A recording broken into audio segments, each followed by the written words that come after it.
Morning, good morning. Oh, it's a lovely spring morning. And the first day with my new receptionist. So, I was going to say, not that there was anything wrong with the old receptionist, but in fact there was something wrong with the old receptionist, which is why we got rid of her. And now we've had about a year or two, 18 months without a receptionist. Then there was only two of us, me and Lou, so that's not, we managed okay, because that was all through the COVID shutdown. Yesterday was the first anniversary of March 23rd, the shutdown. So, what's up? Wagwan. How's the Mandem?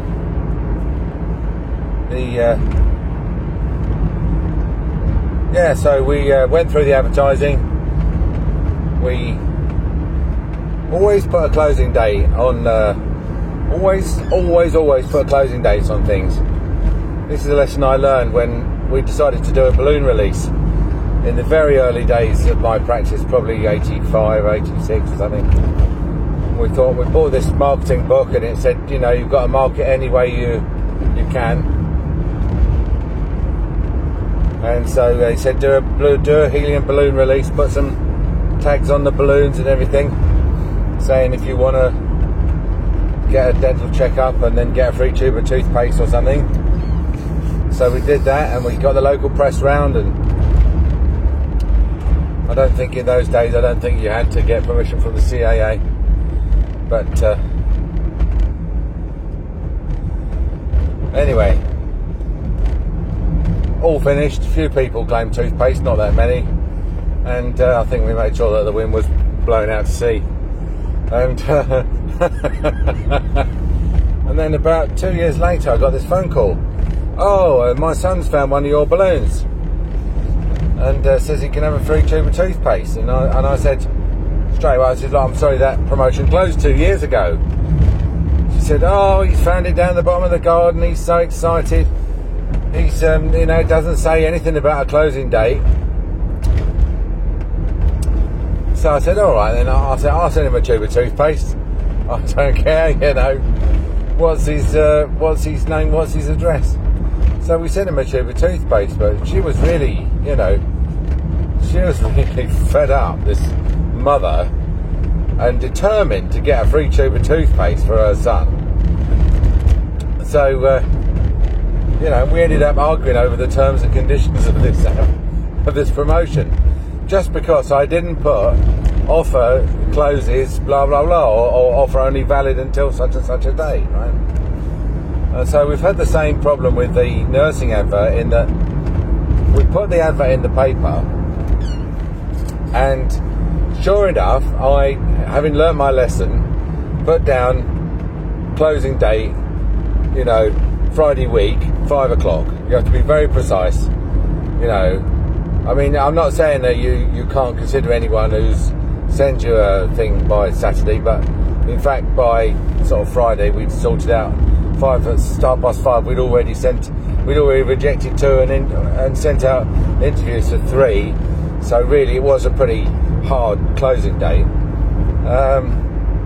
But then what had happened was, I, being old-fashioned, an old fogey, had decided to advertise in the local paper. And then in the early stages of waiting for responses, you expect and hope to get 30 to 40 responses, but you never do.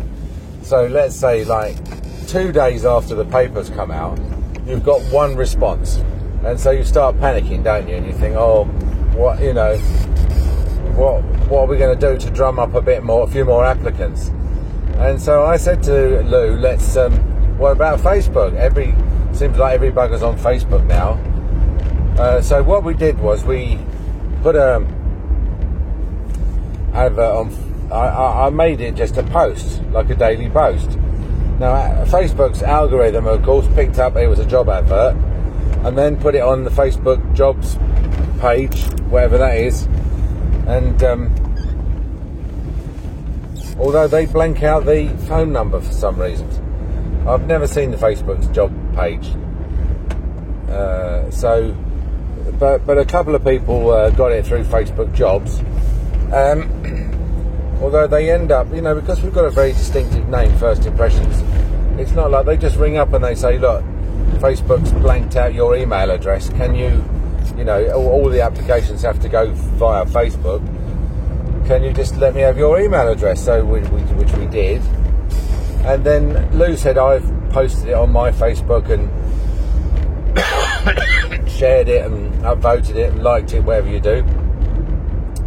And so in the end, we had enough candidates, and we got a good candidate which we appointed.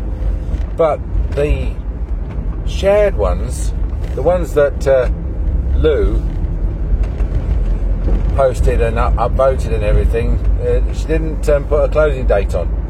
And so what's happening now is we're still getting people emailing and saying,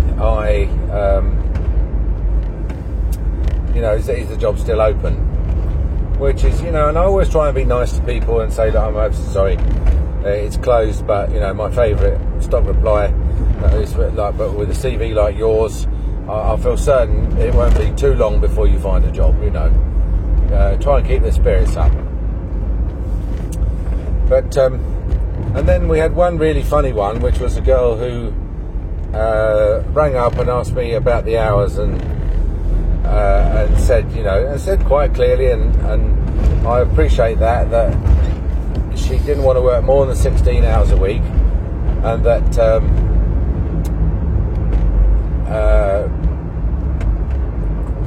she couldn't work more than 16 hours a week. And in fact, she didn't actually want to even work really 16 hours a week. She 12 hours a week would be better, or possibly even 8. So that just didn't fit in with our sort of long-term plans for the job. And then so we said, fair enough, but obviously we're not going to meet in the middle on the hours.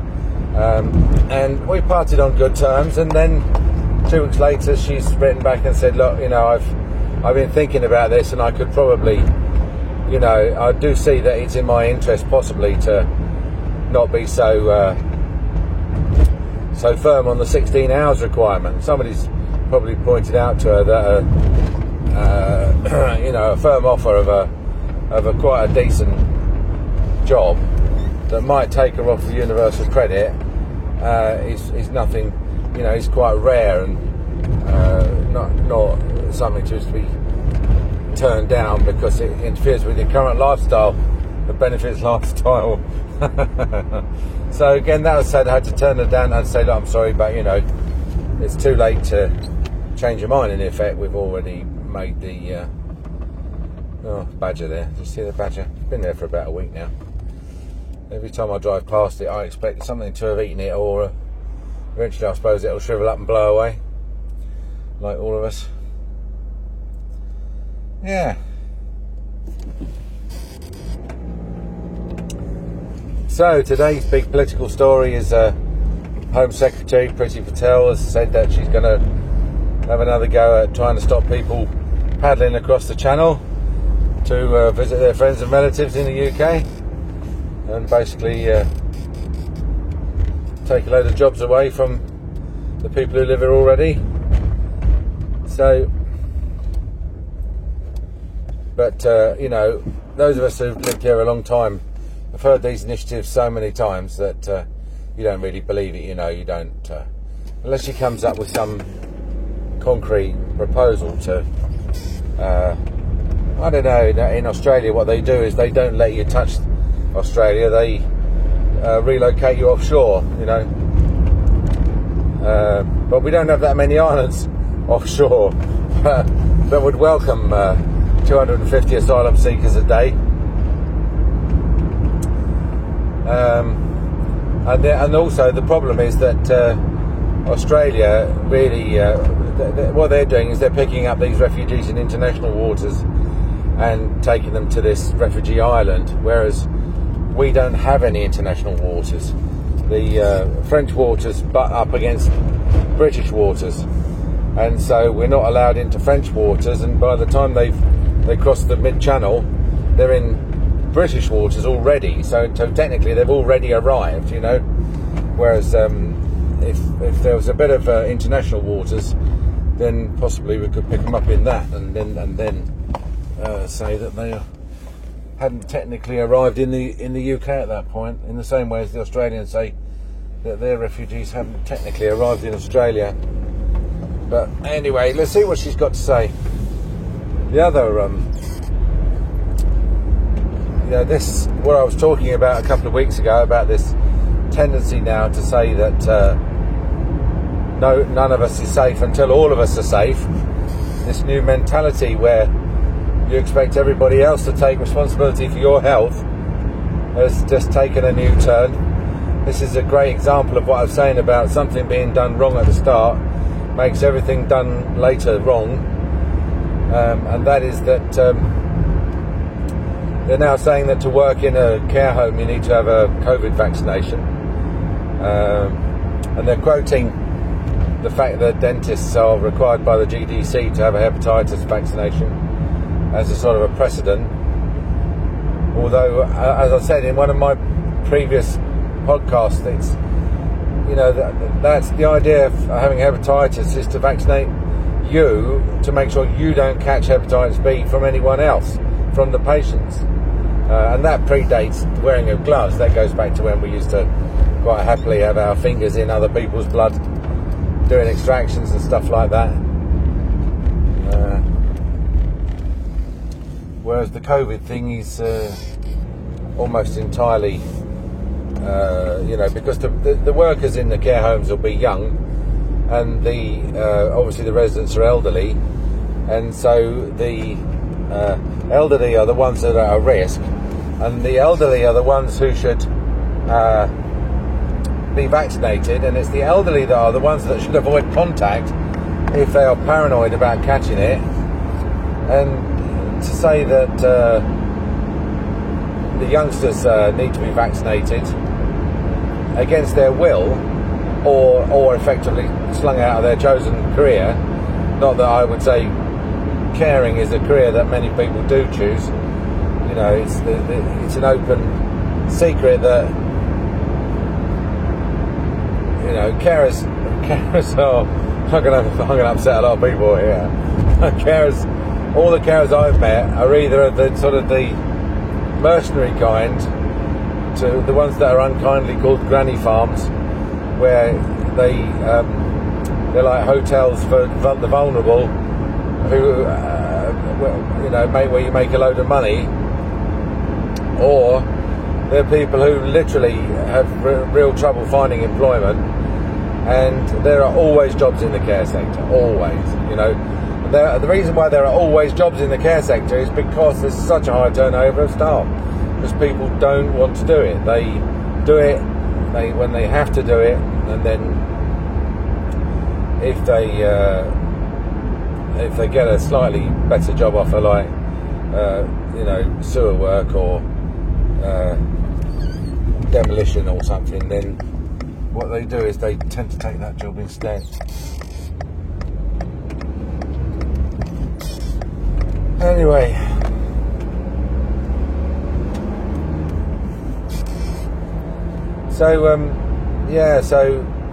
and the government said, oh no, this is only one of a number of proposals that we're putting forward, and it's all going out to public consultation, and, you know, we want to know what the public think about this. So, by which, you know, I mean, they would never put anything like that out if they didn't know what they were going to do.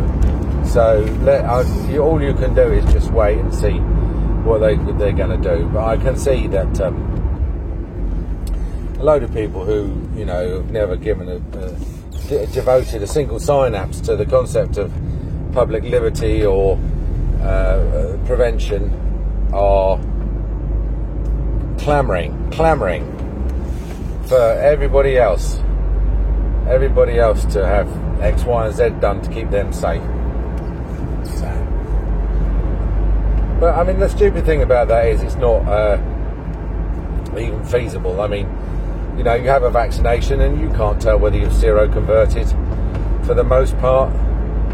It wears off, and then, you know, you've got different strains, variants. So are you vaccinated against the variant that's going around the particular care home? You know, even vaccines that where you're seroconverted, you'll probably only reduce. You know, there's still a 10-20% chance that you might still catch it and be symptomless.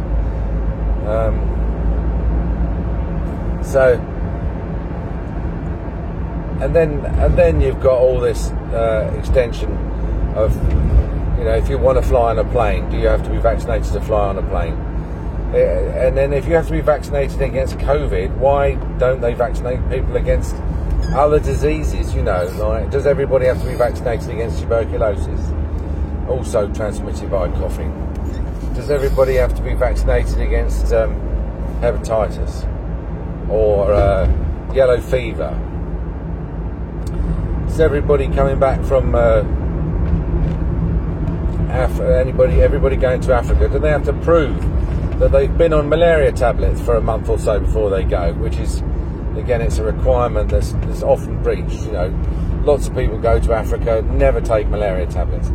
Lots of people who go to Africa decide to get their malaria tablets 2 days before they go, not realising that a course of tablets has to start probably weeks, I think, or at least a few weeks before you go. There's a Kestrel there. See the Kestrel at the top? Yeah.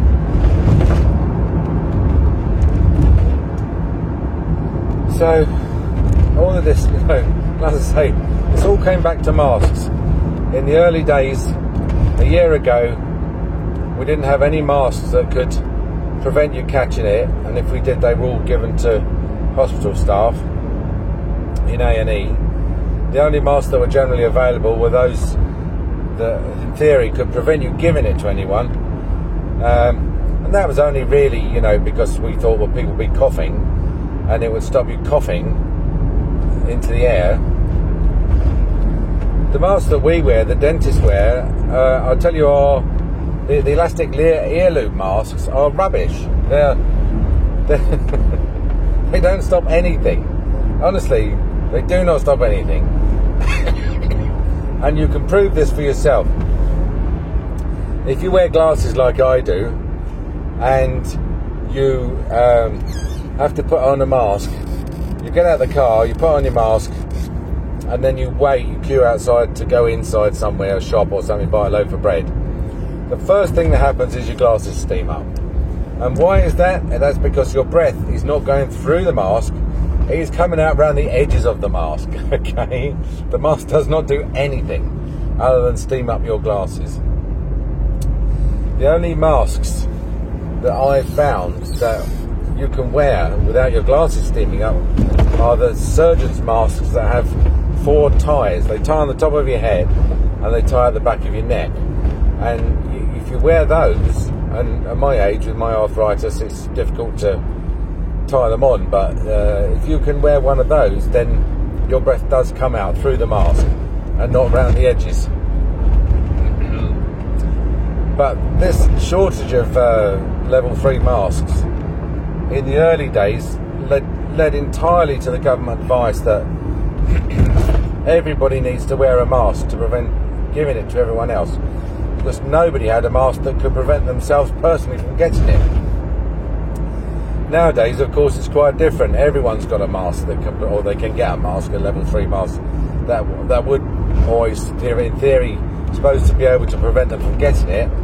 And so anyone who's can't be vaccinated or doesn't want to be vaccinated or is particularly paranoid about catching it, where's he going? I don't think he knows where he's going. Should wear a level 3 mask, and then the rest of us can take these useless ear loop masks off because they don't do anything, right? They don't even do anything other than, you know, make us all look like we're in some sort of post-zombie apocalypse.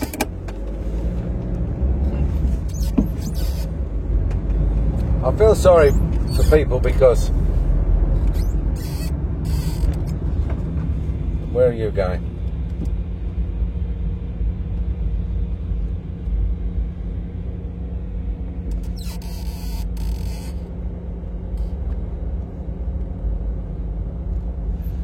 I'm just going to go up the curb and do this. Chop up this load of rubbish.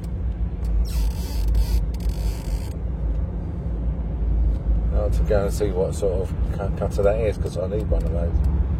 It's called a turf tiger. Whoa!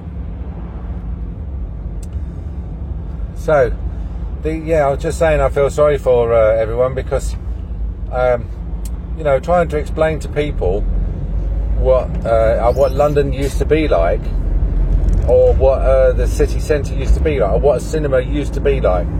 Or anywhere, you know, like a rave or a disco, I suppose, my generation, or a club, or anything. Just trying to explain, you know, or even a train coming out of Waterloo at 5 o'clock. People packed on so tightly that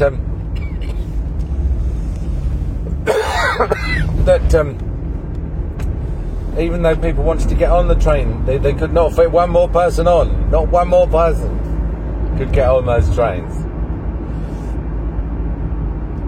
And I've got a feeling that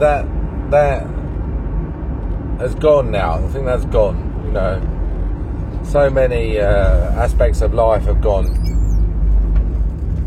We're getting to be, you know, it's getting to be such a bland, sterile, over-regulated, over-inspected, over-tested environment now. Life in general, which is, you know, what just takes all the excitement out of it. You know, we're going to live our lives from birth to death in an environment that's about as sterile as a Swiss cuckoo clock. Anyway, I'm sure there'll still be some avenues to get up to mischief, but eventually they'll be blocked off.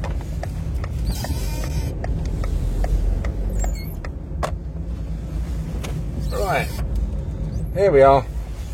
What are you doing? Talking to your phone. Home, sweet work.